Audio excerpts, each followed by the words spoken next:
दोस्तों, अयोध्या वासियों में माता सीता के बारे में अशुभ चर्चा। सीता माता का त्याग की कथा, सीता जी के वन गमन की कथा। वाल्मीकि रामायण का बहुत सुंदर प्रसंग। वाल्मीकि रामायण में यह प्रसंग है, जब अयोध्या में शासन करते हुए बहुत समय बीत गया, तब एक दिन रामचंद्र जी सीता जी के गर्भवती होने का समाचार पाकर अत्यंत प्रसन्न हुए। वे सीता जी से बोले, विदेह नंदनी, अब तुम शीघ्र शिवाचुक वंश को पुत्र रत्न प्रदान करोगी। इस समय तुम्हारी क्या इच्छा है, मैं तुम्हारा मनोरथ अवश्य पूरा करूंगा। तुम निष्कोच होकर अपने मन की बात कहो।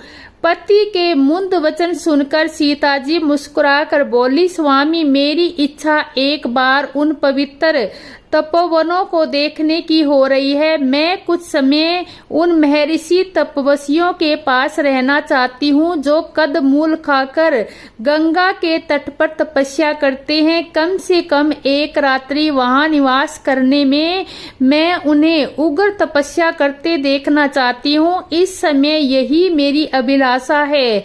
हृदय सरी की अभिलाषा जानकर रघुनंदन बोले, सीते, तुम्हारी अभिलाषा मैं अवश्य पूरी करूंगा। तुम निश्चिंत रहो। कल प्रातः काल ही मैं तुम्हें गंगा तटवासी ऋषियों के आश्रम की ओर भेजने की व्यवस्था करा दूंगा। माता सीता को आश्वासन देकर श्री राम राज दरबार में चले गए। राज दरबार में निर्वक्त होकर अपने मित्रों में बैठकर हास्य विनोद की वार्ता करने लगे। मित्र मंडली में उनके बाल सखा विजय, मधुवत, काश्यप, मंगल, कूल, सुराजी, कालिय, भरत, अनंतवक्त और शुभागंत की बातों में रामचंद्र से पूछा, भरत, आजकल नगर में किस बात की चर्चा विशेष रूप से होती है? नगर और जनपद के लोग मेरी सीता, भरत, लक्ष्मण आदि भाइयों और माता कैकेयी के विषय में क्या क्या बातें करते हैं।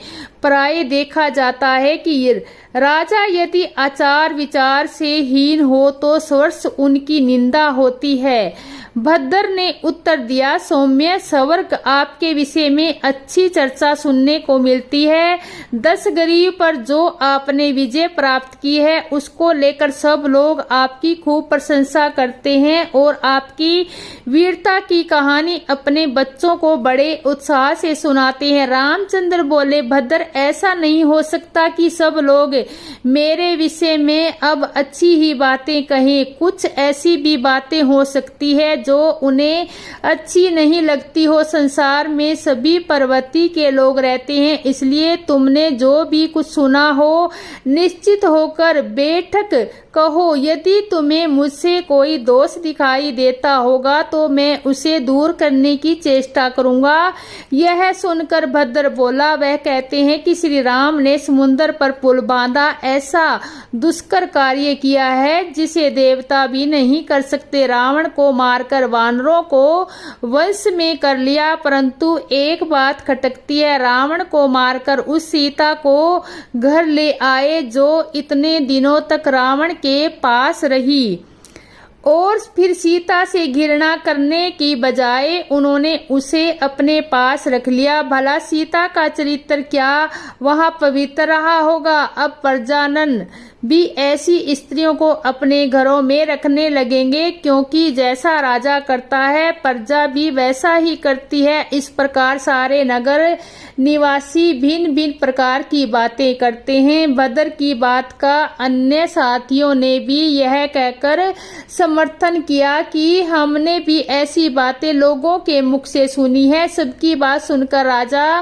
राम से उन्हें विदा किया और इस विषय में गंभीरता पूर्वक विचार करने लगे। फिर उन्होंने द्वारपाल को आज्ञा देकर अपने तीनों भाइयों को बुलाया। भाइयों ने आकर उन्हें सादर प्रणाम किया और देखा श्री राम बहुत उदास है तथा उनके नेत्रों में आंसू डबडबा रहे हैं। फिर राम ने बड़े आदर से अपने भाइयों को अपने पास बिठाकर कहा, बंधुओं, मैंने तुम्हें इसलिए बुलाया है कि मैं तुम्हें उस चर्चा की जानकारी दे दूं जो पूर्ववासियों को मेरे और सीता के विषय में चल रही है। उनमें सीता के चरित्र के विषय में घोर अपवाद फैला हुआ है और मेरे विषय में भी उनके मन में घृणा के भाव है। लक्ष्मण, ये तो तुम जानते ही हो कि सीता ने अपने चरित्र की पवित्रता सिद्ध करने के लिए सबके सामने अग्नि में प्रवेश किया था और उस समय स्वयं अग्निदेव ने उन्हें निर्दोष बताया था। इस प्रकार विशुद्ध आचार वाली सीता को स्वयं देखकर इंद्र ने मेरे हाथों में सौंपा था। फिर भी अयोध्या में यह अपवाद फैल रहा है कि लोग मेरी निंदा कर रहे हैं।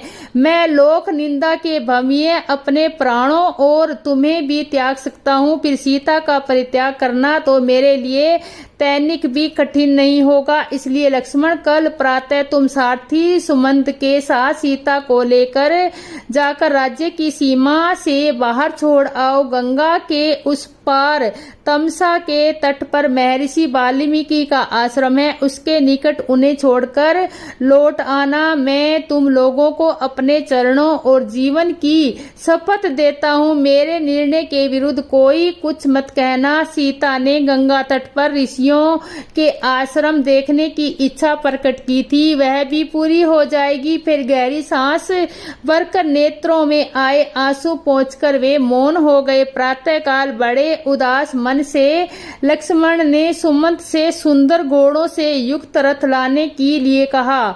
उसमें सीता जी के लिए एक सुरभ्य आसन लगाने का भी आदेश दिया। सुमंत के पूछने पर बताया कि उन्हें जानकी के साथ महर्षियों के आश्रम पर जाना है। रथ आ जाने पर लक्ष्मण सीता जी के पास जाकर बोले, देवी, आपने महाराज से मुनियों के आश्रमों में जाने की अभिलाषा प्रकट की थी।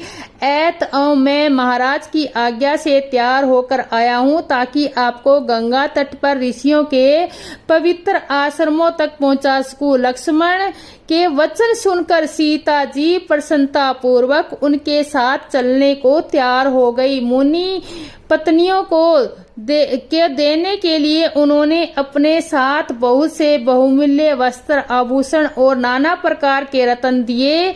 उन दोनों को रथ पर सवार कराकर सुमंत द्रुत गति से रथ को वन की ओर ले चला। मार्ग में सीता जी लक्ष्मण से कहने लगी, वीरवर, मुझे बहुत से अपशुगुन दिखाई दे रहे हैं। मेरी दाईं आंख फड़क रही है, शरीर कांप रहा है, हृदय अस्वस्थ सा प्रतीत हो रहा है। तुम्हारे भाई कुशल से तो हैं, मेरी सब सासुएं आनंद से तो है। सीता जी अधीर वाणी सुनकर लक्ष्मण ने अपने मन की उदासी दबाकर उन्हें धैर्य बंधाया। गोमती के तट पर पहुंचकर एक आश्रम में उन्होंने रात व्यतीत की। दूसरे दिन प्रातःकाल वे आगे चले और दोपहर के गंगा तट पर जा पहुंचे। गंगा की जलधारा को देखते ही लक्ष्मण के नेत्रों से जलधारा बह चली और वे फूट फूट कर रोने लगे। सीता माता ने चिंतित होकर उनसे रोने का कारण पूछा। लक्ष्मण ने उनके प्रश्न का कोई उत्तर नहीं दिया और रथ से उतरकर नौका पर सवार होकर सीता सहित गंगा के दूसरे तट पर जाकर पहुंचे।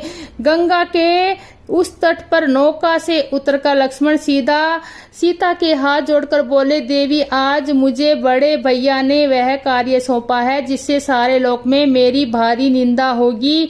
मुझे यह बताते हुए भारी पीड़ा हो रही है कि अयोध्या में आपके लंका प्रवास की बात को लेकर भारी अपवाद फैल गया है। इससे अत्यंत दुखी होकर महाराज राम ने आपका परित्याग कर दिया है और मुझे आपको यहाँ गंगा तट पर छोड़ जाने का आदेश दिया है। वैसे यह स्थान सर्वदा निरापद है क्योंकि यहाँ सारे ऋषि महर्षि वाल्मीकि जी का आश्रम है और आप यहाँ उपवास परायण आदि करती हुई धार्मिक जीवन व्यतीत करें। लक्ष्मण के ये कठोर वचन सुनकर जनक नंदिनी को ऐसा आघात लगा कि वे मूर्छित होकर पृथ्वी पर गिर पड़ी। फिर चेतना आने पर बोली, लक्ष्मण, क्या विधाता ने मुझे जीवन प्रत्येक दुख भोगने के लिए ही उत्पन्न किया है। पहले मुझे राघव से अलग होकर लंका में रहना पड़ा और अब उन्होंने मुझे सदा के लिए त्याग दिया है। मेरी समझ में नहीं आता कि यदि मुनि मुनि जन मुझसे यह पूछेंगे कि तुम्हें श्री राम ने किस अपराध के कारण त्यागा है, तो मैं उन्हें क्या उत्तर दूंगी। मेरी सबसे बड़ी विडंबना यह है कि मैं गंगा जी में डूबकर अपने प्राण भी विसर्जन कर सकती हूँ, क्योंकि ऐसा करने से मेरे पति का राजवंश नष्ट हो जाएगा। मैं दुखी। तुम दुखी क्यों होते हो? तुम तो महाराज की आज्ञा का ही पालन कर रहे हो। जो तुम्हारा कर्तव्य है, जाओ, तुम लौट जाओ और सबसे मेरा सादर प्रणाम कहना। सीता से आज्ञा लेकर अत्यंत दुखी मन से लक्ष्मण प्रत्यप्राय शरीर को ढोते हुए रथ पर बैठे और बैठते ही मूर्छित हो गए। मूर्छा दूर होने पर वे आंसू बहाने लगे। उधर सीता विलाप करती हुई चित्कार करने लगी। दो मुनि कुमारों ने सीता को इस प्रकार विलाप करते हुए देखा तो उन्होंने महर्षि वाल्मीकि के पास जाकर इसका वर्णन किया। यह समाचार सुनकर वाल्मीकि जी सीता जी के पास पहुँचे और बोले, पतिव्रते, मैंने अपने योग बल से जान लिया है कि तुम राजा दशरथ की पुत्रवधू और मिथिलेश की पुत्री हो। तुम्हें तुम्हारे परित्याग की बात भी मालूम हो चुकी है, इसलिए तुम बस मेरे आश्रम में चलकर अन्य तपस्विनी नारियों के साथ निश्चित होकर निवास करो। वे तुम्हारी यथोचित देखभाल करेंगी। मुनि के वचन सुनकर सीता जी ने उन्हें श्रद्धा पूर्वक प्रणाम किया और महर्षि के आश्रम में आकर रहने लगी। रथ में मूर्छा भंग होने पर लक्ष्मण विलाप करने लगे।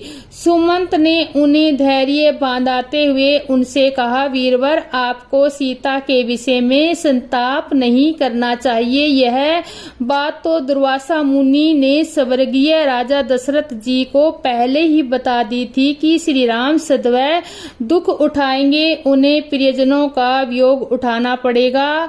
मुनु के कथानुसार दीर्घकाल व्यतीत होने पर वे आपको तथा भरत और शत्रुघ्न को भी त्याग देंगे। ये बात उन्होंने अपने मेरे सामने कही थी, परंतु स्वर्गीय महाराज ने मुझे आदेश दिया था कि यह बात मैं किसी से न कहूं।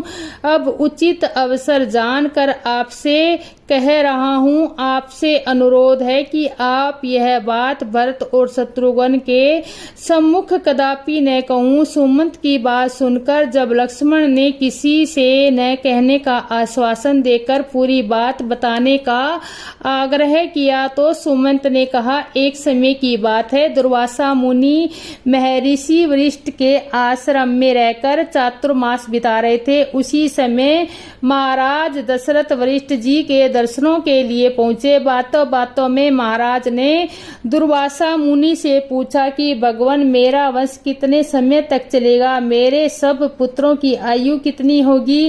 कृपा करके मेरे वंश की स्थिति मुझे बताइए। इस पर उन्होंने महाराज को कथा सुनाई कि देवासुर संग्राम में पीड़ित हुए दंतों ने महर्षि भृगु की पत्नी की शरण ली थी। भृगु की पत्नी द्वारा दैत्यों को शरण दिए जाने पर कुपति को कर भगवान विष्णु ने अपने चक्कर से उसका सिर काट डाला। अपनी पत्नी के मरने पर वृक्ष ने कुदर होकर विष्णु को श्राप दिया कि आपने मेरी पत्नी की हत्या की है, इसलिए आपको मनुष्य के रूप में पृथ्वी पर जन्म लेना पड़ेगा और वहां दीर्घकाल तक पत्नी का वियोग सहना पड़ेगा। श्राप की बात बताकर महर्षि दुर्वासा ने रघुवंश के भविष्य संबंधी बहुत सी बातें बताई। उसमें आप लोग को त्याग की बात भी बताई गई थी। उन्होंने यह भी कहा था कि रघुनाथ जी सीता के 2 पुत्रों का अभिषेक अयोध्या के बाहर करेंगे, अयोध्या में नहीं। इसलिए विधाता का विधान जानकर आपको शोक नहीं करना चाहिए। ये बातें सुनकर लक्ष्मण का संताप कुछ कम हुआ। हेसिनी के तट पर रात्रि बिताकर दूसरे दिन दोपहर को लक्ष्मण अयोध्या पहुँचे। उन्होंने अत्यंत दुखी मन से श्री राम के पास पहुंचकर सीता के परित्याग का संपूर्ण वृत्तांत जा सुनाया। राम ने संयम पूर्वक सारी बातें सुनी और अपने मन पर नियंत्रण रखते हुए